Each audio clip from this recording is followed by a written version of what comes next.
So hello everyone. मेरा नाम शाहरुख सिद्दीकी है और मैंने नया चैनल स्टार्ट किया है। यहाँ पर हम जितने भी इंजीनियरिंग से रिलेटेड हमारे जितने भी एग्ज़ाम्स रहेंगे, आईएएस, पीएसयू, गेट और स्टेट इंजीनियरिंग सर्विस एग्ज़ाम जितने भी रहेंगे, उनसे रिलेटेड हम चीज़ें करेंगे, क्वेश्चंस करेंगे, क्वेश्चन प्रैक्टिस करेंगे, कंसेप्ट थ्रू क्वेश्चन करेंगे, थ्योरी भी समझेंगे। और जो भी आपको हेल्प चाहिए होगी मेरे से, जितनी भी, हम एक टेलीग्राम ग्रुप भी बनाएंगे। उसमें जो भी हेल्प चाहिए होगी वो मैं आपकी मदद करूंगा उसमें। आप सब भी उसमें जुड़ना। तो सबसे पहले मैं एप्टीट्यूड से स्टार्ट कर रहा हूँ। तो हमारे आज का जो टॉपिक है एप्टीट्यूड का, वो है distance, speed and time. Okay, बहुत से लोगों को पता होगा इसके बारे में, और नहीं भी पता तो मैं बेसिक से चलूंगा और बेसिक से एडवांस की तरफ जाऊंगा। कोई ऐसा नहीं है कि एकदम से एडवांस लेवल स्टार्ट होगा, ऐसा नहीं है। बेसिक से एडवांस की तरफ जाया जाएगा, हर चीज़ एकदम अच्छे से समझा जाएगा। तो यार सबसे पहले तो आप ये बताओ कि स्पीड का मतलब क्या होता है। स्पीड, सबको पता है स्पीड का फॉर्मूला क्या होता है। Speed is equal to distance upon time. Okay, distance upon time. Basically हम इसे ऐसे ही डिफाइन कर सकते हैं कि कोई भी ऑब्जेक्ट अगर अपने समय के साथ साथ अपनी पोजीशन को चेंज कर रहा हो तो वो सीधा मोशन में है या फिर स्पीड में है। अगर वो कोई भी ऑब्जेक्ट है, वो अगर टाइम के साथ साथ, किसी टाइम के साथ साथ अपने पोजीशन को चेंज कर रहा हो, अपने डिस्टेंस को चेंज कर रहा हो, तो हम कहेंगे वो ऑब्जेक्ट मोशन में है। ये तो सिंपल सा हमारे फिजिक्स का भी टॉपिक है ना। हम बहुत अच्छे से समझते हैं वहां भी। तो कोई भी ऑब्जेक्ट चल कब रहा है, रुका कब है, मतलब उसे कब हम मानेंगे कि वो अपनी पोजीशन चेंज कर रहा है, ये सब ना जानते हैं रिलेटिव स्पीड के कंसेप्ट से। रिलेटिव वेलोसिटी, रिलेटिव स्पीड, वो आगे बताऊंगा मैं आपको। अभी सिंपल आप बेसिक जानिए, स्पीड इज इक्वल टू होता है हमारा डिस्टेंस अपॉन टाइम। अब यहाँ पर आगे क्वेश्चंस करने के लिए मैं आपको यहाँ पर कुछ बेसिक बताना चाहूंगा। वो बेसिक आप ध्यान से समझना, ठीक है। बेसिक ध्यान से समझना, जो distance and speed and time का जो बेसिक है इसमें, वो बेसिक मैं आपको यहाँ पर बताऊंगा। देखो, जब भी कोई ऑब्जेक्ट मूव कर रहा है, जब भी कोई ऑब्जेक्ट, बॉडी कोई भी हो, मूव कर रही है ए पॉइंट से बी पॉइंट की तरफ, और बीच में कोई पॉइंट ले लेता हूँ सी। सपोज उसने डिस्टेंस इक्वल ट्रेवल करा, पहले में डी, पहले में डिस्टेंस डी और दूसरे में भी डी। टाइम उसे टी1 लगा, फिर टी2 लगा, कुछ भी, ठीक है। स्पीड उसे v1 लगी, v2 लगी। v से मैंने स्पीड को डिनोट करा है, s से भी कर सकते हैं। ओके, अभी मैंने स्पीड को v से डिनोट करा है। तो जब हमारा डिस्टेंस कांस्टेंट होगा, जब हमारा डिस्टेंस हमारा कांस्टेंट होगा, जब हमारा डिस्टेंस कांस्टेंट होगा, तो हमें पता है स्पीड जो होती है हमारी, वो डायरेक्टली प्रोपोर्शनल होती है डिस्टेंस के। स्पीड जो होती है हमारी इन्वर्सली प्रोपोर्शनल होती है टाइम के, ठीक है। तो हम कह सकते हैं डिस्टेंस तो हमारा कांस्टेंट है, डिस्टेंस हमारा कांस्टेंट है, ये हमारा कांस्टेंट है ना। डिस्टेंस तो हमारा कांस्टेंट है। तो जब डिस्टेंस कांस्टेंट है तो हम कह सकते हैं जो स्पीड हमारी इन्वर्सली प्रोपोर्शनल है टाइम के। क्योंकि अगर कोई भी ऑब्जेक्ट, अभी इसका क्वेश्चन कराऊंगा आपको, बहुत अच्छी क्लियरिटी आएगी आगे जाके। यहाँ पर ये समझ लो, हमारा जो स्पीड जो है हमारा इन्वर्सली प्रोपोर्शनल है टाइम के, तो हम ये कह सकते हैं कि जो s, ये कह सकते हैं कि s speed into time, into time is equal to क्या हो जाएगा, कांस्टेंट। सिंपल सी बात है यार, ये डायरेक्टली प्रोपोर्शनल हटेगा तो यहाँ पर कांस्टेंट आ जाएगा, है ना। और ये टाइम इधर चला गया, स्पीड इनटू टाइम हो गया, ठीक है। Speed into time is equal to constant हो गया हमारा। तो आप कह सकते हो S1 T1 is equal to हो जाएगा S2 T2, ठीक है। यहाँ पर तो कोई दिक्कत नहीं है, यहाँ तक तो आपको सब समझ में आया होगा। यहाँ तक हमें कोई दिक्कत नहीं है ना। इसका इस्तेमाल होगा, ये जितनी भी चीजें हैं, ठीक है, ये सेकंडों में हमारे आंसर ला देंगे। इसमें हमें कोई अप्रोच नहीं करनी पड़ेगी, बस हमें कंसेप्ट पता होना चाहिए। पहला केस हमने करा कि जो हमारा डिस्टेंस कांस्टेंट हो। दूसरा केस करेंगे जो हमारा क्या कांस्टेंट हो, टाइम, टाइम कांस्टेंट हो, टाइम कांस्टेंट हो। तो यार जब टाइम कांस्टेंट होगा तो हमें पता है स्पीड जो है वो डायरेक्टली प्रोपोर्शनल है डिस्टेंस के। और इन्वर्सली प्रोपोर्शनल है टाइम के। बिल्कुल सही बात है। तो टाइम तो कांस्टेंट हो गया, ठीक है। अगर हम कोई भी दो चीज को कंपेयर करेंगे तो वहां पर टाइम कांस्टेंट है। अगर जब सपोज ये जो बॉडी है ए से सी गई किसी टाइम टी पे, इस टाइम टी टाइम कांस्टेंट है इसका। फिर सी से बी गई किसी टाइम टी पे, पर इस टाइम डिस्टेंस उसका अलग अलग है, पर टाइम क्या है, सेम है। टाइम इधर मान लो सेम है, टाइम क्या है, सेम है, टी टी टाइम है। तो तब क्या रिलेशन बनेगा हमारा यहाँ पर, S1 divide by D1 is equal to S2 divide by D2। यही रिलेशन बनेगा जब हमारा क्या टाइम क्या हो, हमारा कांस्टेंट हो। ओके, जब हमारा टाइम क्या होगा, कांस्टेंट होगा। थर्ड केस ले लेते हैं, ये हमारा सेकंड केस है। थर्ड केस क्या रहेगा हमारा, अब तो एक ही चीज बची है, उसे कांस्टेंट कर देते हैं। स्पीड हमारा कांस्टेंट हो, तो जब हमारा स्पीड कांस्टेंट होगा तो बिल्कुल आप सही समझ रहे हैं, टाइम डायरेक्टली प्रोपोर्शनल हो जाएगा डिस्टेंस के, है ना। स्पीड कांस्टेंट हो गया, टाइम हमारा डायरेक्टली प्रोपोर्शनल हो गया डिस्टेंस के। तो हम कह सकते हैं यहाँ पर हमारा time T1 upon D1 is equal to हो जाएगा T2 अपॉन D2 के, T2 अपॉन D2 के। ये है हमारा जब टाइम क्या है, हमारा कांस्टेंट है। तो यार ये तीन केस है, आपको इसे याद करना चाहिए, मेरे हिसाब से याद करना चाहिए। इन तीन केसेस को आपको अच्छे से याद करना चाहिए। ओके, याद भी क्या इसे, मतलब ये तो सिंपल है यार, ठीक है। आगे आपको पता चलेगा, इससे रिलेटेड क्वेश्चन करेंगे। पर उससे पहले मैं आपको थोड़े और कंसेप्ट बताऊंगा, रिलेटिव स्पीड के कंसेप्ट बताऊंगा। उसके बाद क्वेश्चंस हम भरपूर करेंगे इसमें, जो क्वेश्चंस है हमारे भरपूर होंगे, अच्छे होंगे क्वेश्चंस, ठीक है।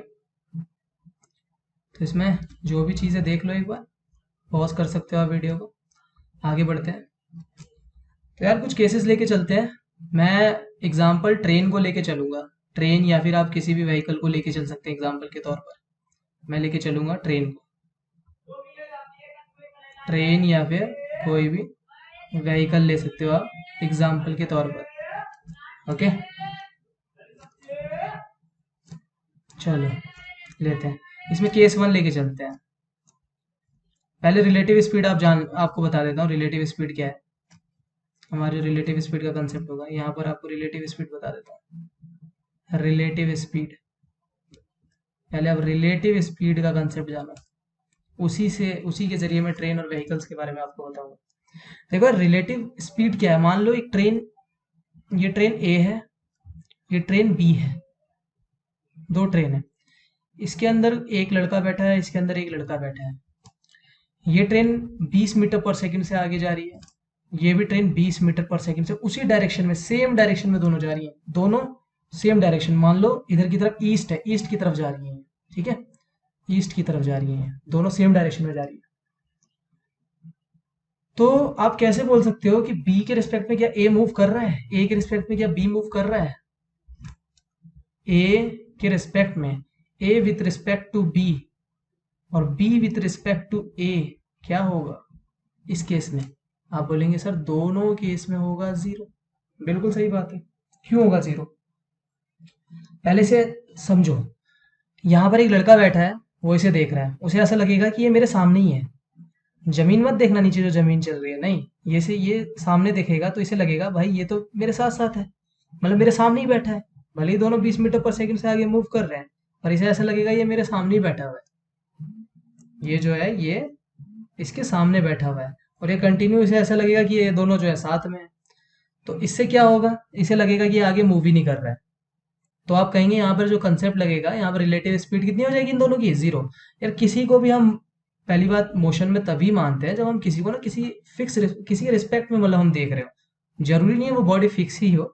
जैसे यहाँ पर क्या है, हम ए को बी के रिस्पेक्ट में देख रहे हैं, पर बी मूव कर रहा है, हमारा ए भी मूव कर रहा है, बी भी मूव कर रहा है, और ए को बी के रिस्पेक्ट में देख रहे हैं। यहीं पर अगर मान लो बी अगर फिक्स हो जाए, मान लो कोई बी, ये बी पॉइंट है, ये फिक्स हो गया, और ए जो है मूव कर रहा है, ए जो है बी मान लो फिक्स हो गया, मतलब मैं खड़ा हूँ, मैं कहीं नहीं चल रहा, मैं खड़ा हूँ, और ये 20 मीटर पर सेकंड से जा रहा है।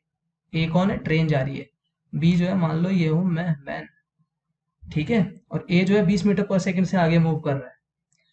तो मुझे लगेगा हाँ ये 20 मीटर पर सेकंड से ही इधर की डायरेक्शन में, इस डायरेक्शन में मूव कर रहा है, 20 मीटर पर सेकंड से ही चल रहा है ये। क्यों? रिलेटिव स्पीड क्या हो जाएगी यहाँ पर, यहाँ देखो 20 मीटर पर सेकंड और इसकी कितनी है 0। रिलेटिव स्पीड बेसिकली क्या होती है, अगर V B with respect to A में निकालू तो ये हो जाएगी V B minus V A, V B with respect to A, V B minus V A, मतलब समझ रहे हो ना। और V A respect to B क्या हो जाएगी, V A minus V B. तो सिंपल सी बात है, ए क्या है 20 की स्पीड से जा रहा है, बी क्या है 0, बी की स्पीड ही नहीं है, तो क्या हो जाएगा 20 मीटर पर सेकेंड। आप इसी को एब्सोल्यूट बोलते हो, एब्सोल्यूट वेलोसिटी, एब्सोल्यूट स्पीड। यार मैं छोटा सा कंसेप्ट यहाँ पर इसलिए दे रहा हूँ, वैसे ही आप मैकेनिक्स में भी सीखते हो, आगे जितने भी आपके कोर्सेज होंगे उसमें सीखोगे, पर मैं यहाँ पर बता रहा हूँ ताकि हम उसको इससे रिलेट करें, क्योंकि हमें इंजीनियर, हमें एप्टीट्यूड को थोड़ा इंजीनियरिंग से भी रिलेट करना चाहिए। ठीक है, तो v a respect to b कितना हो जाएगा 20 metre per second, b respect to a क्या हो जाएगा, नेगेटिव हो जाएगा। v b respect to a क्या हो जाएगा, यहाँ पर देखो b 0 हो गया, a क्या है 20, ठीक है, तो -20 हो जाएगा, मतलब a के रिस्पेक्ट में दूसरी नेगेटिव हो जाएगी। तो वो तो चलो आगे का कंसेप्ट है, वो बाद में देखेंगे। तो यहाँ पर जो केस रखेंगे, जब हमारी देखो पहला केस हम इसमें रखते हैं, पहला केस लेके चलते हैं। First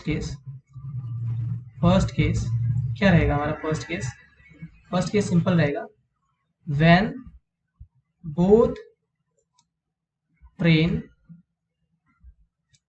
move in same direction, okay. एक ट्रेन ये है ए, और उसी डायरेक्शन में एक ट्रेन जा रही है दूसरी बी। मैं आपको कंसेप्ट बताऊंगा इसमें, और भी चीजें क्या हमें याद रखनी चाहिए, और भी क्या याद रखेंगे हम इसमें, वो सारी चीजें मैं आपको बताऊंगा। ये सेम डायरेक्शन में मूव कर रही हैं, तो यहाँ पर देखो, आप अगर जब मैं आपको बोलूँ V A with respect to B क्या होगा, आप बोलेंगे sir V A minus V B, हमेशा रिलेटिव वेलोसिटी तो यही होता है। ए की डायरेक्शन क्या है, मान लो ये ईस्ट डायरेक्शन में जा रही है, ए भी ईस्ट डायरेक्शन में जा रहा है, बी भी ईस्ट डायरेक्शन में जा रहा है, ठीक है, सही बात है ना। ए भी हॉरिजॉन्टल जा रहा है ईस्ट की डायरेक्शन में, बी भी ईस्ट की डायरेक्शन में जा रहा है, दोनों ईस्ट की डायरेक्शन में जा रहे हैं। तो आप बोलोगे दोनों की डायरेक्शन सेम है, तो हाँ V A minus V B हो जाएगा, बिल्कुल सही बात है। रिलेटिव वेलोसिटी इन दोनों की, मतलब वेलोसिटी क्या हो जाएगी, माइनस हो जाएगी। मतलब अगर ये 40 मीटर पर सेकंड से जा रहा है, ये 20 मीटर पर सेकंड से जा रहा है, तो वेलोसिटी क्या हो जाएगी, रिलेटिव वेलोसिटी हो जाएगी 40 माइनस 20, जो कि हो जाएगी 20 metre per second.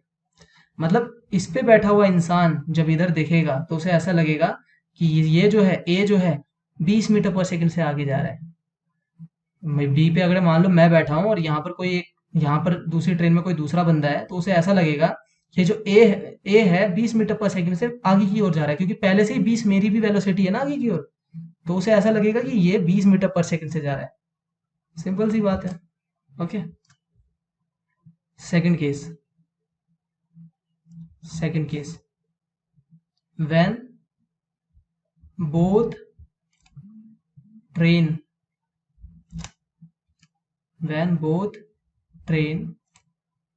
move in opposite direction।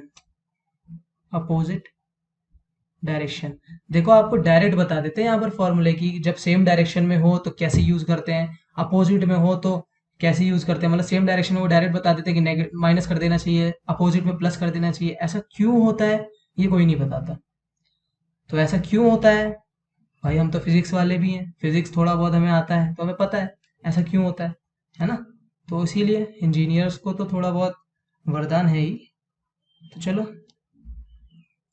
मान लो एक ए डायरेक्शन में एक ट्रेन जा रही है, बी के डायरेक्शन में दूसरी ट्रेन जा रही है, ठीक है। ये दोनों अपोजिट मूव कर रहे हैं, मतलब अगर ए ईस्ट की तरफ जा रहा है तो बी वेस्ट की तरफ जा रहा है, अपोजिट जा रहे हैं ना, अपोजिट जा रहे हैं, बिल्कुल सही बात है, अपोजिट जा रहे हैं। मान लो अगर ये 20 मीटर पर सेकंड से जा रहा है, ये 40 मीटर पर सेकंड से जा रहा है, तो आप बोलेंगे V A with respect to B क्या होगा, क्या होगा, हमेशा V A minus V B होता है, वेलोसिटी माइनस हो जाती है ना। आप बोलेंगे ठीक है, वी ए कितना है 20 और वी बी कितना है, माइनस इसका माइनस पहले, और वी बी क्योंकि अपोजिट डायरेक्शन में जा रहा है तो इसका भी माइनस आ जाएगा, कितना हो जाएगा 40, तो कितनी हो जाएगी 60। 60 मीटर पर सेकेंड। मतलब अगर यहाँ बी पे कोई इंसान बैठा है तो उसे ऐसा लगेगा कि ए 60 मीटर पर सेकंड से आगे जा रहा है, 60 मीटर पर सेकंड से एकदम आगे की ओर जा रहा है। आपने देखा होगा जब भी दो ट्रेन क्रॉस करती है एक दूसरे को तो ऐसा लगता है सामने वाली ट्रेन कितनी तेजी से आगे जा रही है।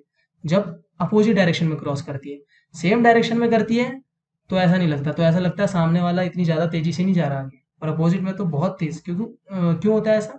क्योंकि हमारी भी स्पीड उसमें ऐड हो जाती है। जो हमारी स्पीड होती है 40 मीटर पर सेकंड, जो हमारी स्पीड है, मतलब मैं अगर यहाँ बैठा हूँ, वो भी ऐड हो जाएगी 20 में, तो ऐसा लगेगा मुझे ए जो है 60 से आगे जा रहा है। ओके ओके, मुझे नहीं लगता कि इसमें आपको कोई दिक्कत हुई होगी, है ना, यहाँ तक के केस में। बाकी कोई भी अगर आपको क्वेरी है तो आप कमेंट सेक्शन में बोल देना। ओके, तो चलो नेक्स्ट क्वेश्चन, नेक्स्ट इसमें और कंसेप्ट देखते हैं। देखो यार, सेम डायरेक्शन और अपोजिट डायरेक्शन तो मैंने बता दिया। इसमें जो आपको रिमेंबर याद रखना है, रिमेंबर जो आपको याद रखना है, कुछ अजम्पशन लेके चलते हैं हम इनमें। क्या याद रखना है? सबसे पहली चीज कि हम पोल, ट्री,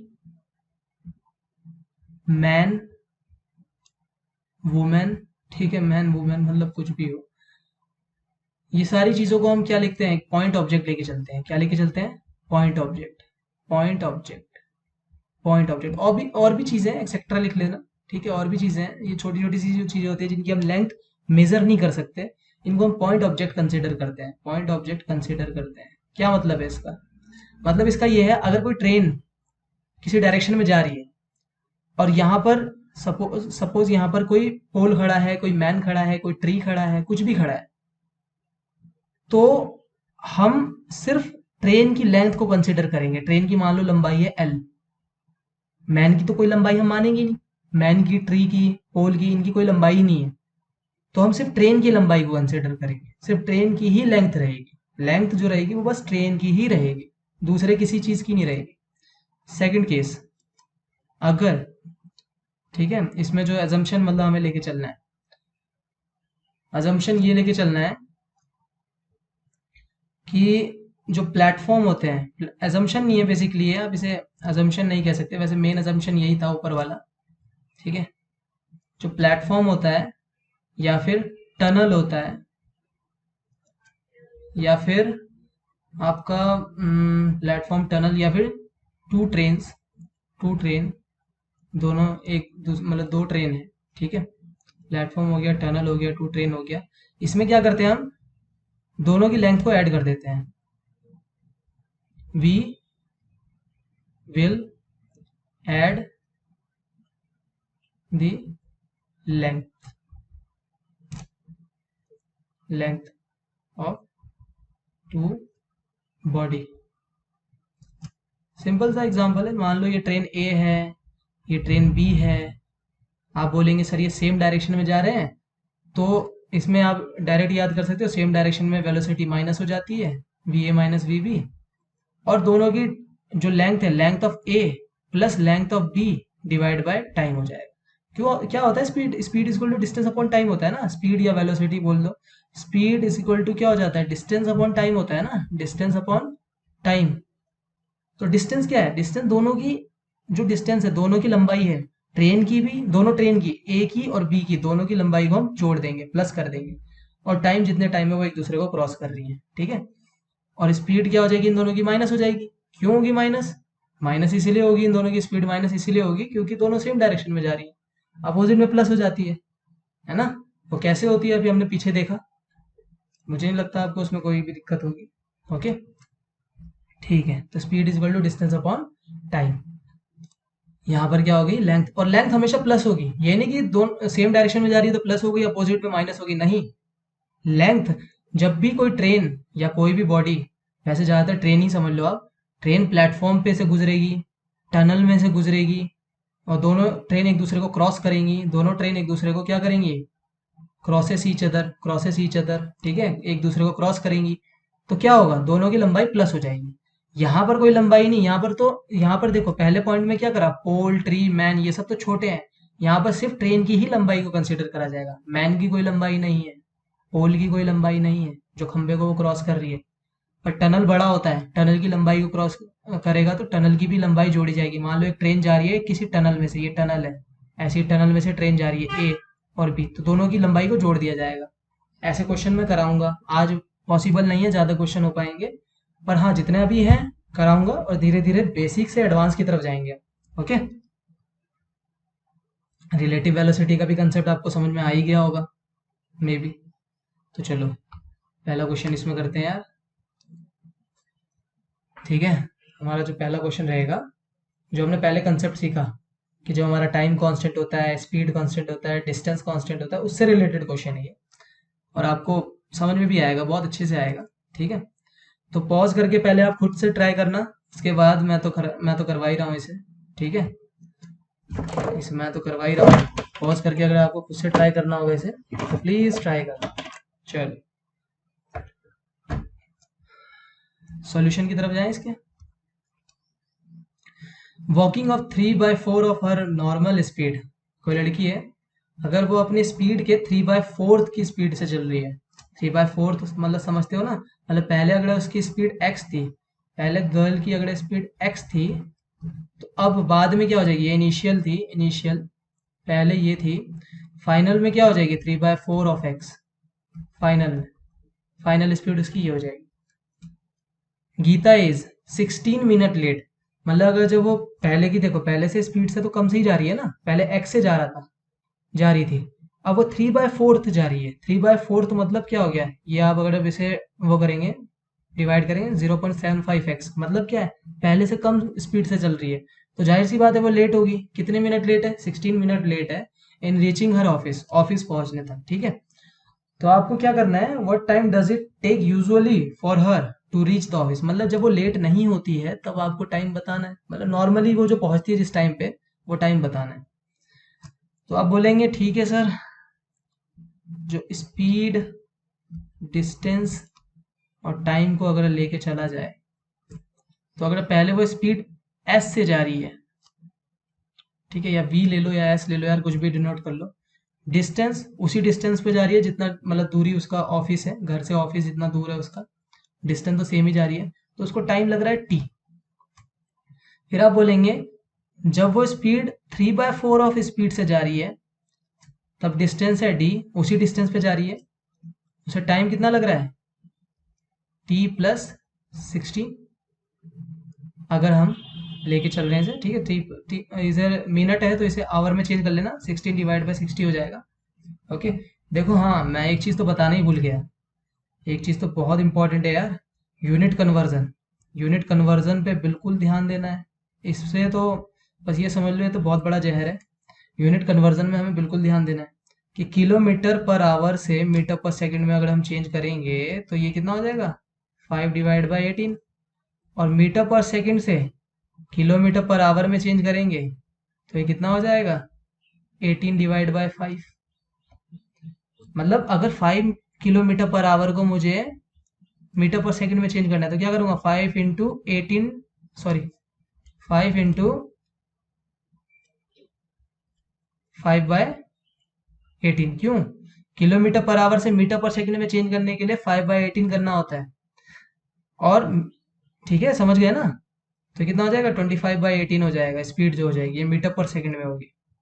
यहाँ पर क्या है, किलोमीटर पर आवर में है, किलोमीटर पर आवर को मीटर पर सेकंड में चेंज करा तो हमने 5/18 से मल्टीप्लाई करा, और मीटर पर सेकंड को किलोमीटर पर आवर में करेंगे तो 18/5। अब ये कैसे होता है, सिंपल है यार, किलोमीटर को मीटर में कन्वर्ट करो 1000 हो जाएगा, और आवर को सेकंड में कन्वर्ट करो 3600 हो जाएगा।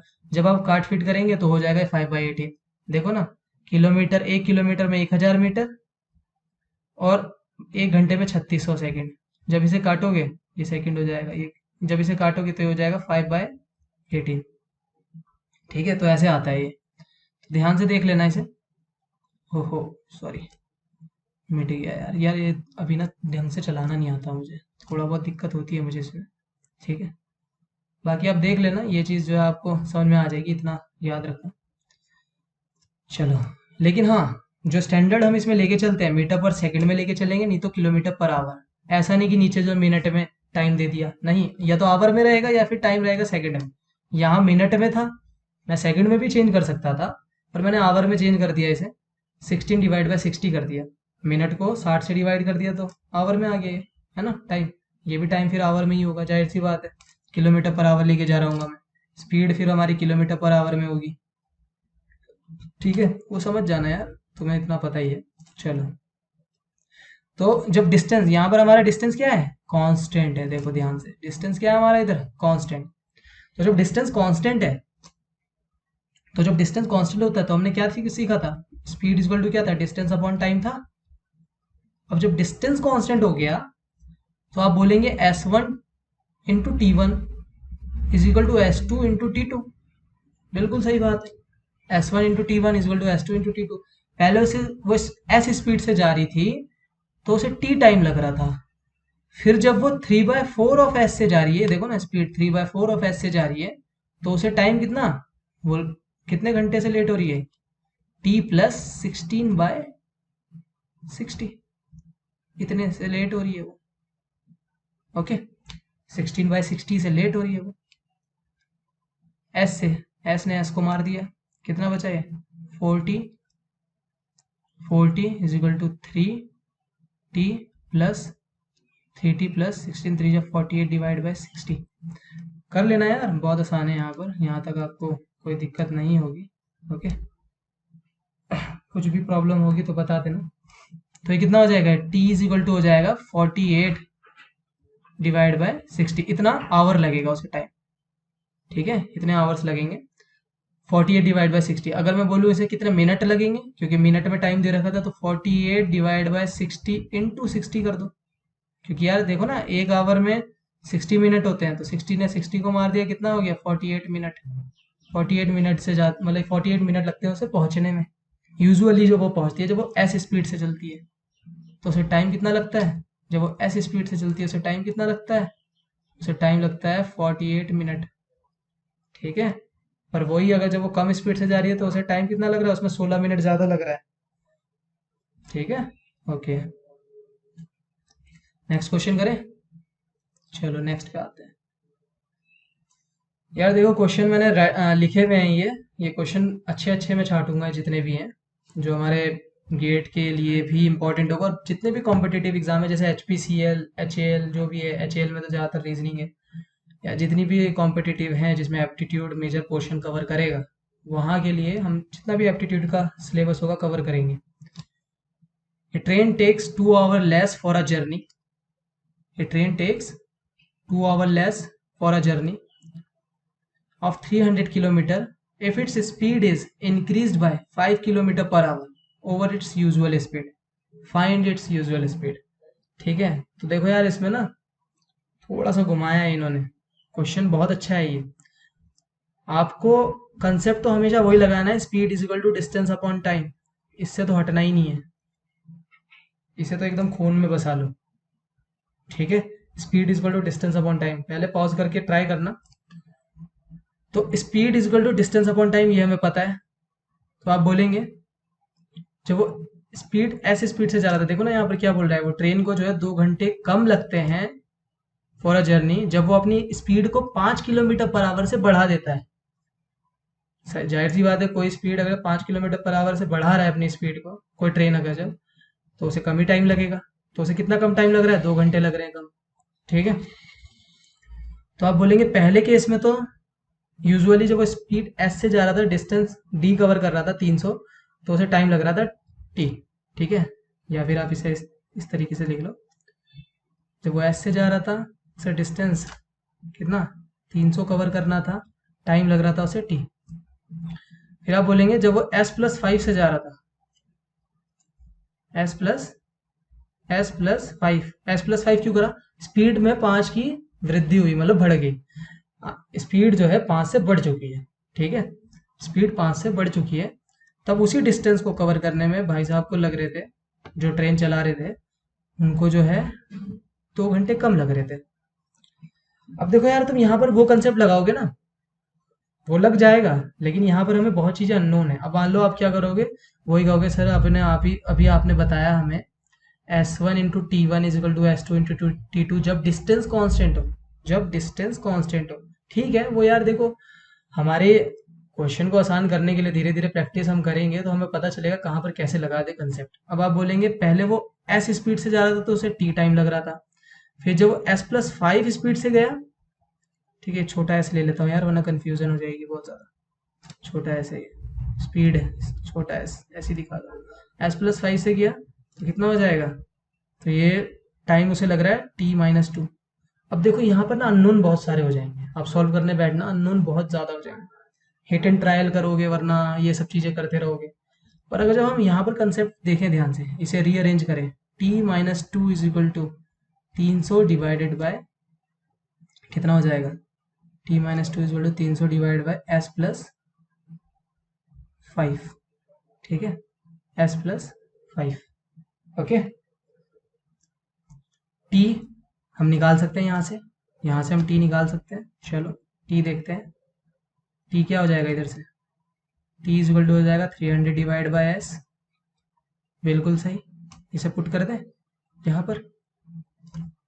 देखो कलर का इस्तेमाल कर रहा हूँ मैं, क्योंकि कलर से ना विजुअलाइजेशन अच्छी होती है। तो t क्या हो जाएगा, 300 divide by s-2 is equal to 300 divide by S+5, यही होगा। अब देखो यहाँ क्वाड्रेटिक इक्वेशन बनेगी, चलो करते हैं, ट्राई करते हैं। 300 minus 2s is equal to, ये डिवाइड बाय क्या हो जाएगा s, क्योंकि क्या लिया हमने, एलसीएम लिया, s आया। 300 डिवाइड बाय S+5, यही होगा। सही कर रहे हैं ना, ओके सही है, कहीं पर गलती नहीं है। देखो ध्यान से समझना, ये कितना हो जाएगा, 300 minus 2s S+5 is equal to 300s।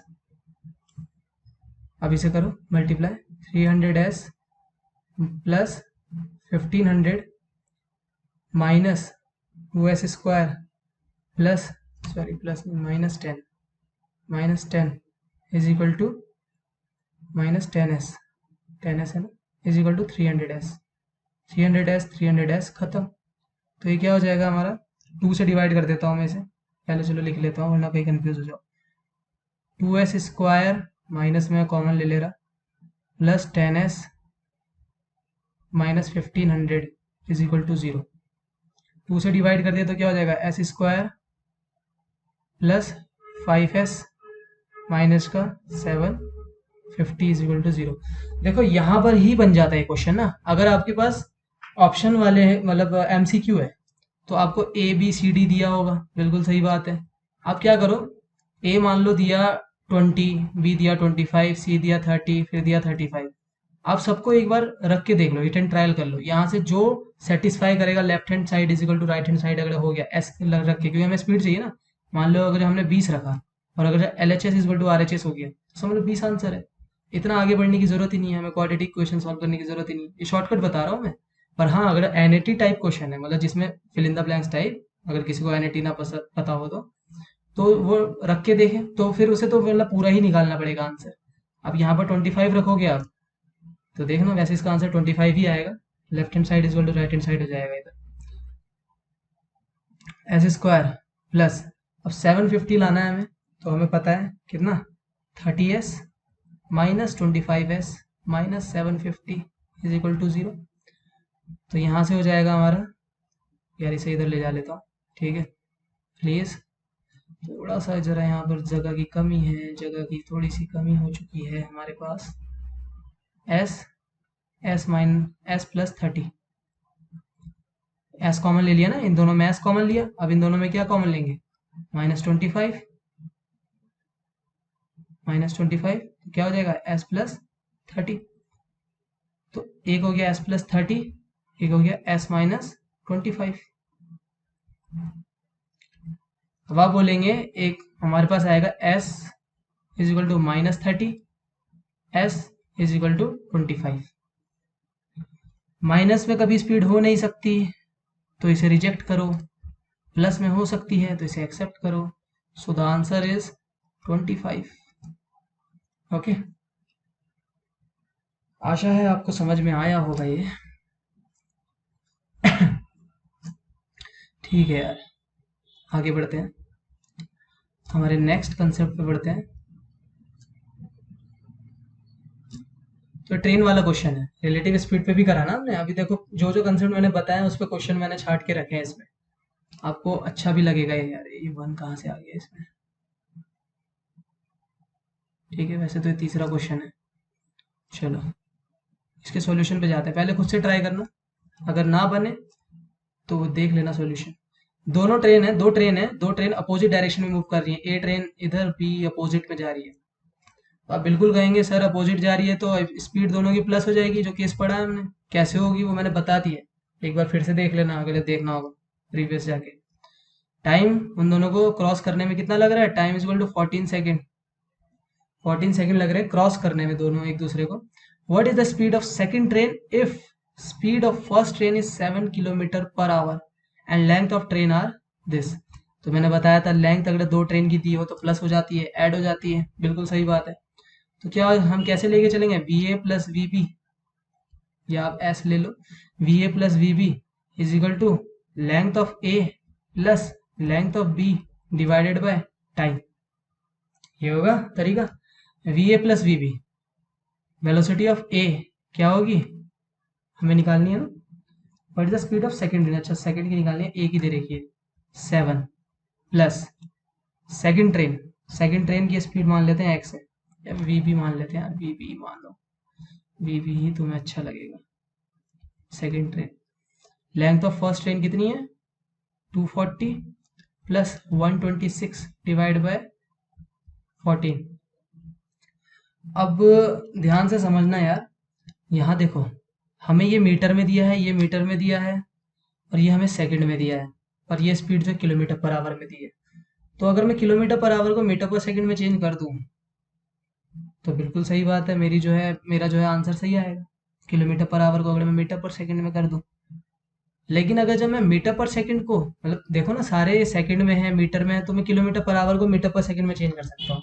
वरना सबको, इनको किलोमीटर में कर दो, इसको किलोमीटर में कर दो, इसको आवर में कर दो, अगर किलोमीटर पर आवर में आंसर निकालना है तो चलो किलोमीटर पर आवर में निकालते हैं। ठीक है, 240 को डिवाइड कर दो 1000 से, क्योंकि कैलकुलेटर तो आपके पास रहेगा ही। वैसे मीटर पर सेकंड में भी कर सकते हो, देख लेना वो आगे जाके। 126 को डिवाइड कर दो 1000 से, ये किलोमीटर हो गया ना। कितना हो जाएगा? 0.126। ओके, और 14 को डिवाइड कर दो 60 से, आवर में चेंज करने के लिए। सॉरी 60 से नहीं, 3600 से। क्यों? सेकंड में है ना 14 को अगर 3600 से डिवाइड कर देंगे तो क्या हो जाएगा हमारा? ये हमारा जो कन्वर्ट हो जाएगा किसमें? ये हमारा आवर में चेंज हो जाएगा। ओके, तो चलो फिर से लिखते हैं। 7 प्लस वी बी, क्योंकि किलोमीटर पर आवर में है, 0.24 plus 0.126 divided by 14 divide by 3600, ये आवर में आ गया। 14 को जब हमने 3600 से डिवाइड करा तो ये आवर में आ गया, और ऊपर क्या है? किलोमीटर में। ये ऊपर वाली क्वांटिटी किलोमीटर में, नीचे आवर में। ठीक है, ऑटोमेटिक किलोमीटर पर आवर में आंसर आ जाएगा। तो इसे सॉल्व करते हैं यार एक बार, देखते हैं कितना आंसर आ रहा है। 14 divide by 3600, 0.24 plus 0.126 divide by answer -7, 87.11 87.11 kilometre per our. इसी को अगर मीटर पर सेकंड में चेंज करना हो तो क्या कर दोगे? 5/18 से 87.11 इंटू 5/18 कर दो, अगर मीटर पर सेकंड में ऑप्शन दिया है तो। ठीक है, मैंने कोई ऑप्शन नहीं दे रखे यार, बिना ऑप्शन के कर रहे हैं हम इधर ना। देख लो, यहाँ जो भी डाउट होगा जिस भी क्वेश्चन में, आप मुझसे बिल्कुल कमेंट में पूछना, मैं बताऊंगा आपको। चलो नेक्स्ट क्वेश्चन करते हैं। ये क्वेश्चन बहुत अच्छा है, इसे गुड कैटेगरी में कंसिडर करना, क्वेश्चन अच्छा है ये। एक जो सबसे पहले मैंने करवाया था 3/4 ऑफ यूजुअल स्पीड, वो वाला भी क्वेश्चन बहुत अच्छा है, वो बहुत बार रिपीट हुआ है। ये वाला क्वेश्चन भी बहुत अच्छा है, इसे करते हैं। 2 ट्रेन सेपरेटेड बाय 480 किलोमीटर्स, मतलब दो ट्रेन है, एक ट्रेन ए है,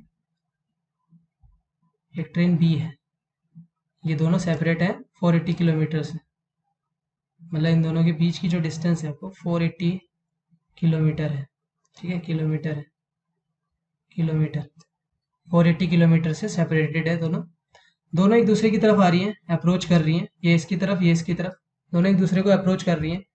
मान लेते हैं ए जो चल रही है 70 किलोमीटर पर आवर से अप्रोच कर रही है, बी जो अप्रोच कर रही है 50 से। दोनों क्या है, अपोजिट, मतलब एक तरह क्या हो रही है, ये एक दूसरे को क्रॉस कर रही है। क्रॉस में क्या हो जाती है, स्पीड प्लस हो जाती है ना। कंसेप्ट समझ में आ रहा होगा। अब कोई चिड़िया है इनके ऊपर उड़ रही है भाई, कोई चिड़िया है ऐसे, ठीक है, अजीब सी चिड़िया, यार चिड़िया भी बनानी नहीं आती, ठीक है।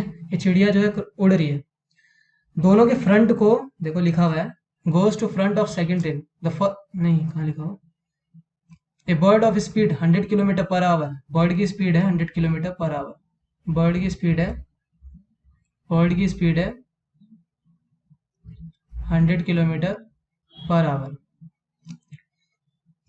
तो बर्ड क्या कर रही है, एक दूसरे को क्रॉस कर, मतलब एक दूसरे के ट्रेन के फेस की तरफ ऐसे ऐसे मूव करती जा रही है, जैसे जैसे ट्रेन आगे बढ़ रही है। तो ये क्या कर रही है, देखो, goes to front of second train and comes back to first train and continues to go to and from till the train collide। मतलब जब तक ट्रेन टकरा नहीं रही है, जब तक ट्रेन टकरा नहीं रही है, तो बर्ड ऐसे ऐसे जा रही है। ये डिस्टेंस घट क्यों रही है, कोई बताएगा मुझे? क्योंकि ट्रेन तो आगे बढ़ती जा रही है ना, चिड़िया ऐसे ऐसे जाती जा रही है। एक टाइम आएगा जब ट्रेन कोलाइड हो जाएगी, मतलब चिड़िया यहाँ से चली, यहाँ से चली, ऐसे गई, ऐसे ऐसे, क्योंकि ट्रेन तो आगे बढ़ती जा रही है ना। चलो देखते हैं ट्रेन कितनी देर में कोलाइड करती है, पहले ये देखते हैं, ठीक है।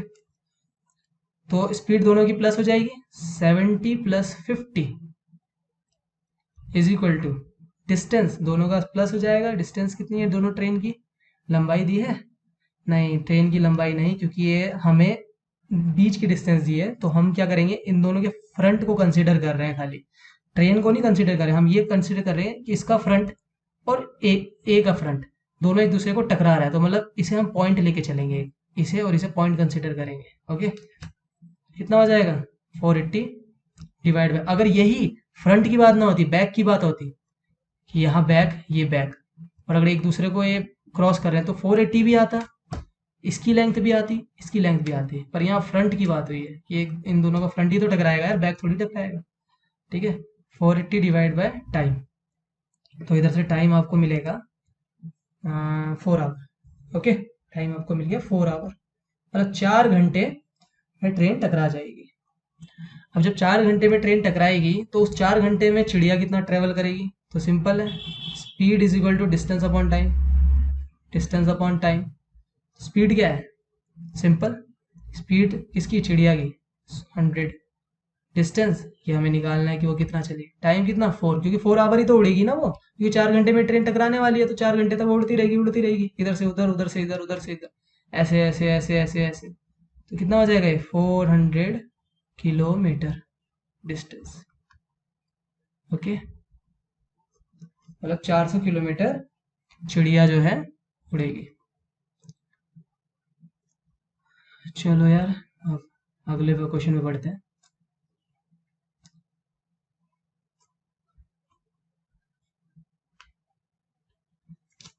ये है हमारा, ये वैसे जहाँ तक मेरे को लगता है, मैंने ये क्वेश्चन जो पिकअप करा है वो एसएससी सीपीओ में आ रखा है ये, ठीक है। तो ऐसे ही मुझे थोड़ा अच्छा लगा, मैंने उठा लिया। तो देखो ध्यान से, the speed of car the speed of car increases by 2 kilometres after every 1 hour. मतलब हर घंटे कार की स्पीड को हम 2 किलोमीटर से, मतलब increase by 2 kilometres after every 1 hour. The speed of car increases by 2 kilometres after every 1 hour if the distance travel in the first 1 hour is इतना। मतलब उसको 2 किलोमीटर से उसकी हर एक घंटे में उसकी जो स्पीड है, हम 2 किलोमीटर पर आवर की स्पीड से बढ़ा दे रहे हैं, ठीक है। If the speed travel in the first 1 hour is 35 kilometre, मतलब पहले एक घंटे में, मतलब पहले घंटे में, फर्स्ट आवर में, ध्यान से देखना यार, फर्स्ट आवर में जो स्पीड थी वो थी 35 किलोमीटर।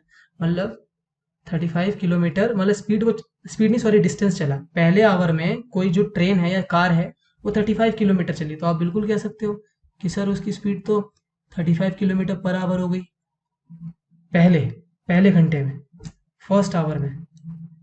फर्स्ट आवर में उसकी स्पीड कितनी हो जाएगी, 35 किलोमीटर पर आवर। पर हर घंटे, जैसे जैसे देखो यहाँ लिखा हुआ है हर घंटे उसकी स्पीड को हम 2 से बढ़ा दे रहे हैं। तो मतलब अगर पहले घंटे वो ये है, फर्स्ट ये है, तो सेकंड क्या हो जाएगी? आप बोलेंगे सर 37। थर्ड क्या हो जाएगी? तो वो हो जाएगी 39। ये किलोमीटर पर आवर है, ठीक है, किलोमीटर पर आवर है, स्पीड बढ़ती जा रही है ना। बोल रहा है what is the total distance travelled in 12 hour. 12 hour में वो कितना टोटल डिस्टेंस ट्रेवल करेगी? तो देखो यार, हर घंटे वो इतना बढ़ रहा है, मतलब पहले घंटे वो 35 किलोमीटर चलेगी, इसका मतलब तो यही ना, 35 किलोमीटर एक घंटे में चलेगी। फिर अगले घंटे में 37 किलोमीटर चलेगी, अगले घंटे में, सेकंड घंटे में। थर्ड घंटे में 39 किलोमीटर चलेगी एक घंटे में। समझ रहे हो ना मेरी बात को? तो देखो, इसे करने के बहुत तरीके हैं। आप 35, 37, 39 ऐसे करके 12 बार कर दो। कैसे? 39, फिर 30, फिर 41, फिर 43, फिर 45। तो ऐसे करके क्या हो जाएगा, उन सबको जोड़ देना, उन सारी डिस्टेंस को। या फिर सबसे अच्छा, अगर आपको एपी की नॉलेज है तो एपी में जो सम अरिथमेटिक प्रोग्रेशन होता है, सम का फॉर्मूला क्या होता है? n/2 2a plus n-1 n/2d। ये सम का फॉर्मूला होता है। आप जरूरी नहीं है इसी अप्रोच से जाओ, इसे 12 बार लिख दो, जैसे 35, 37, 39, 41, 43। तो आपको खुद लास्ट में जब जोड़ दोगे तो आपको आंसर मिल जाएगा, पर इससे थोड़ा आसान रहता है, ठीक है। तो n क्या है? 12। 12 क्या है? n क्या होता है? यहाँ नंबर ऑफ टर्म होता है, n होता है यहाँ पर नंबर ऑफ टर्म। तो n है यहाँ पर number of term. Number of term कितनी है? देखो ना, 12 बारी तो करना है, 12वें घंटे कितनी है, तो मतलब 12 ही तो टर्म है। यहाँ देखो ना, 35, 37, 39, ऐसे dash dash dash dash 12 term तक जाएगा ये, ठीक है। 12/2 ए क्या होता है इधर? फर्स्ट टर्म होता है। फर्स्ट टर्म क्या है? 35 प्लस n-1। n क्या है? 12 -1 इंटू डिफरेंस कितना है? 2 का। डी होता है डिफरेंस, इन दोनों के बीच में डिफरेंस। t2 मतलब सेकंड टर्म और फर्स्ट टर्म के बीच का डिफरेंस कितना है? 2। तो इसे अगर आप करोगे, ये कितना हो जाएगा? 70 प्लस 11 2 22, 12 डिवाइड बाई 2, ये हो गया हमारा कितना? 92 इंटू 12/2, ठीक है। इसे अगर आप सॉल्व करेंगे तो आपको मिलेगा 552 क्या मीटर। कोई स्पीड मत बोल देना इसे, कितनी स्पीड हो जाएगी, ठीक है। टोटल डिस्टेंस वो 552 किलोमीटर, सॉरी मीटर बोल रहा हूँ मैं, किलोमीटर ट्रेवल करेगी लास्ट तक। क्योंकि देखो ना, पहले घंटे वो 37 चल रही है, सॉरी 35 चल रही है, दूसरे घंटे वो 37 चल रही है, तीसरे घंटे वो 39 चल रही है, ऐसी चौथे घंटे 41 चलेगी, पांचवें घंटे वो 43 चलेगी, छठे घंटे वो 45 चलेगी। ऐसे ऐसे करके सारे डिस्टेंस को प्लस कर दो, है ना। ठीक है, आते हैं नेक्स्ट क्वेश्चन पे। नेक्स्ट क्वेश्चन हमारा, चलो यहीं तक थे क्वेश्चन। अब यार थोड़ा ना मैं एवरेज स्पीड के बारे में आपको नॉलेज दे देता हूँ। क्वेश्चन हमारे बहुत ऑलरेडी खत्म हो चुके पीछे, पर मैं क्वेश्चन बहुत सारे कराऊंगा आपको स्पीड, डिस्टेंस एंड टाइम से रिलेटेड, ठीक है। तो एवरेज स्पीड या वेलोसिटी, एवरेज स्पीड या फिर वेलोसिटी का कंसेप्ट हम यहाँ पर सीखेंगे, ठीक है। एप्टीट्यूड में स्पीड और वेलोसिटी, एप्टीट्यूड के पास दिल नहीं होता, तो इसलिए स्पीड और वेलोसिटी सेम है, ठीक है। और यही बात अगर जब आ जाएगी फिजिक्स में, तो ये दोनों अलग अलग चीज़ें हैं, है ना। तो एवरेज स्पीड या वेलोसिटी, तो एवरेज स्पीड का फॉर्मूला क्या होता है? Is equal to total distance travelled, मतलब टोटल वो कितना डिस्टेंस ट्रेवल्ड करा, divide by total time taken. Time taken, इसे एक एग्जांपल से समझते हैं। सपोज ए कोई ऑब्जेक्ट है, वो ए से बी गया, बी से सी गया, सी से डी गया।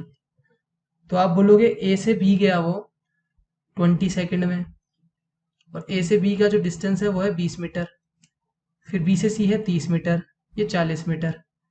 इस टाइम को कवर करा उसने 30 सेकंड में, इस टाइम को करा 40 सेकंड में। अब जाहिर सी बात है, अलग अलग टाइम पे कवर कर रहा है अलग अलग डिस्टेंस को, तो उसकी जो स्पीड है वो फ्लक्चुएट कर रही होगी, कभी बढ़ रही होगी, कभी घट रही होगी। तो हम क्या करते हैं वहां पर ऐसे केस में कि एवरेज स्पीड लेके चलते हैं, एवरेज, ठीक है। तो कैसे एवरेज पता चलेगा हमें? टोटल डिस्टेंस जो है उन सारे डिस्टेंस को प्लस करो, 20 plus 30 plus 40 divide by total time कर दो, 20 प्लस 30 प्लस 40 कितनी हो जाएगी? 1 मीटर पर सेकंड, मेरे ख्याल से ये आना चाहिए।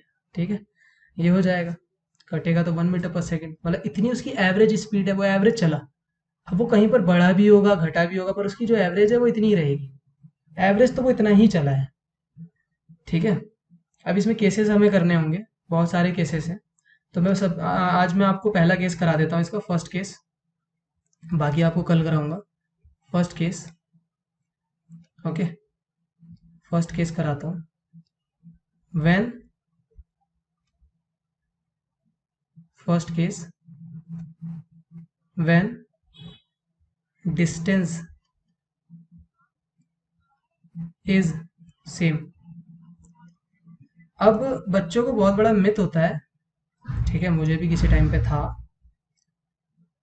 कि जब कोई ऑब्जेक्ट ए से बी गया समझ लो, और बी से सी गया, कार ट्रेवल करी, ए से बी गई, बी से सी गई, और दोनों टाइम में डिस्टेंस सेम है, when distance is same, time इधर t1 लग रहा है, इधर t2 लग रहा है, स्पीड इधर v1 लग रही है, इधर v2 लग रही है, v से स्पीड को डिनोट करता हूँ मैं। ठीक है, तो यहाँ डिस्टेंस d, अब मैं बोलूंगा मान लो यहाँ पर वो 20 मीटर पर सेकंड से, पहले वो a से b गया, फिर 30 मीटर पर सेकंड से b से c गया, तो एवरेज क्या होगा? तो बच्चे क्या करेंगे, 20 प्लस 30 डिवाइड बाई 2। सर ये एवरेज है, एवरेज ही तो करना है, तो ये हो गया 20 प्लस 30 50 25। नहीं, गलत। अगर यही होता ना इतना आसान, तो मैं यहाँ डेरिवेशन कराने ना जाता तुम्हें। ठीक है, डेरिवेशन करेंगे इधर।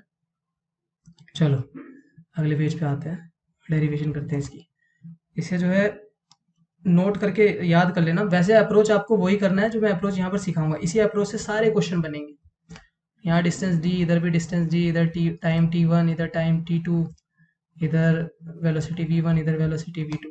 चलो देखो, हमें पता है एवरेज स्पीड इक्वल टू क्या हो जाता है, टोटल डिस्टेंस। टोटल डिस्टेंस क्या हो जाएगी, d plus D, 2d upon total time. Total time क्या होगा, t1 प्लस t2। ओके, ठीक है। अब पहले केस के लिए, अब देखो ध्यान से समझो, मैं टाइम को, पहले t1 को d के फॉर्म में लाना चाहता हूँ, तो कैसे लाऊंगा? पहले केस में a से b के लिए, चलो a से b के लिए कैसे लाएंगे? इसकी स्पीड s1 थी, या फिर v1 ले लो, v1 लेके चलो, v1 थी, v1 equal to D bye t1, तो आप बोलोगे t1 इक्वल टू हो जाएगा d बाय v1, तो t1 ऐसे t2 इक्वल टू क्या हो जाएगा, d बाय v2, तो आप बोलेंगे 2d upon t1 equal to क्या हो जाएगा, d by v1, plus t2 equal to क्या हो जाएगा, d बाय v2। ठीक है, 2d upon d plus D, sorry यहाँ एलसीएम क्या हो जाएगा, v1 v2, ऊपर क्या आ जाएगा, dv1, d से d कैंसिल, ये कैंसिल कर सकता हूँ ना मैं, देखो इतना तो पता ही होगा। ठीक है, यहाँ पर क्या हो जाएगा, v1 प्लस v2, क्या हो जाएगा, 2v1 v2 upon v1 plus v2। तो ये एवरेज स्पीड का फॉर्मूला, जब डिस्टेंस सेम हो, वैन डिस्टेंस सेम, मतलब यहाँ से मैं ऑफिस गया, ऑफिस से फिर घर आ गया, मतलब यहाँ से मैं ऑफिस गया, देखो ए से बी, ऑफिस गया 20 मीटर पर सेकंड से, फिर ऑफिस से घर आ गया 30 मीटर पर सेकंड से। अब बताओ एवरेज स्पीड क्या होगी? तो आप कुछ नहीं करेंगे, कहेंगे यार डिस्टेंस तो सेम ही है, ए से बी गया, बी से सी गया, तो 2 into 20 into 30 divide by 20 plus 30, तो आपको पता चलेगा यहाँ से आंसर कितना हो जाएगा, 3 2 6 6 2 12, 1200 डिवाइड बाय 50, ये हो जाएगा हमारा फैक्टराइजेशन 5 4 20। ठीक है, 24 मीटर पर सेकेंड। अब आप इसे करते तो ये आंसर आपको पता है कितना आता? अगर आप उस तरीके से करते 30 प्लस 20 डिवाइड बाई 2, 25 आता। देखो 24 आ रहा है। ठीक है, तो यार ऑब्जेक्टिव जो है ना ऐसे ही ला देते हैं। चलो यार, अगर आपको ये मेहनत पसंद आई हो और आप चाहते हैं कि आपको बहुत अच्छे अच्छे कंसेप्ट यहाँ पर दिए जाए, मैं टेक्निकल भी कराऊंगा, कोई कोर्स जैसे कोई भी थर्मोडाइनमिक्स या फिर कुछ भी लेके चलूंगा, नेक्स्ट बता दूंगा मैं। और कंसेप्ट सीखेंगे, कंसेप्ट थ्रू क्वेश्चन भी करेंगे, बहुत अच्छे अच्छे क्वेश्चन करेंगे। ठीक है, तो इस चैनल के साथ जुड़े रहना। Okay, thank you.